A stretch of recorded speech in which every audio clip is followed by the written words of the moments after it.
Ale ty máš pred sebou aj jednu veľkú frajerinu a to je jeden asi z najväčších koncertov, ktoré sa chystajú v najbližšej dobe. Ja inak nemám ani znalosť, či je nejaká, teda reper určite nie v Československu, ktorý by mal väčší koncert niekedy, ale aj čo sa týka ostatných interpretov, tak asi len IMT Smile s Lučnicou, možno Elán a možno by som tam dal ešte tým Pala Haberu, že mali nejaké väčšie koncerty, ale je to teda koncert, ktorý chystáme na budúci rok. Dnes práve sme spustili rezerváciu lístkov, keby ste niekto chceli. A kde bude ten koncert? Na Tehelnom poli v Bratislave, to je v Národný futbalový štadión a kapacita je tam cca 30 000 ľudí, čiže... Tak to budú riadne rachoty. No, je to záhul, jak sa povie, visí to nado mnou, jak Damoklov meč, ale... Chystáš tam aj nejaké také špecialitky celkom isto? Veľké špeciality, hlavne teda tá audiovizuálna show bude postavená úplne na hlavu, to bude Magoriada takzvaná a chystám tam klietky.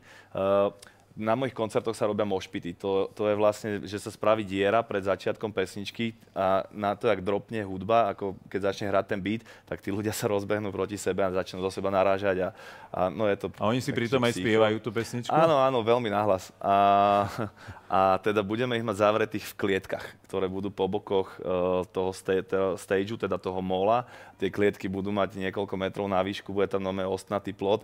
My ich tam donútra naženieme, zavreme za nimi, samozrejme pod stageom, ktorý bude pri nich, budú zdravotníci a všetko toto, aby keby náhodou, ale bude to... To je inak zaujímavé, že ty nielen, že si populárny a že spievajú si tvoje pesničky ľudia, tvoji fanúšikovia, ale ešte si aj zaplatia za listok, aby sa nechali zavrieť do klietky. To je ako celkom unikátne, musím povedať. Je to čudné.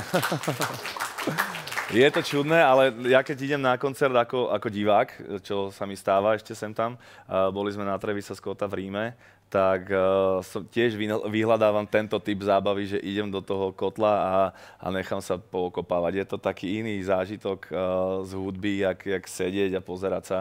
A je to také živšie a ideš odtiaľ, jak po tréningu celý. Takže a máš odmakané. A máš odmakané, tam padajú kalórie, jak ihliče zo stromčeka vianočného v maji. Takže, tak to je dobré. Tak to sa oplatí.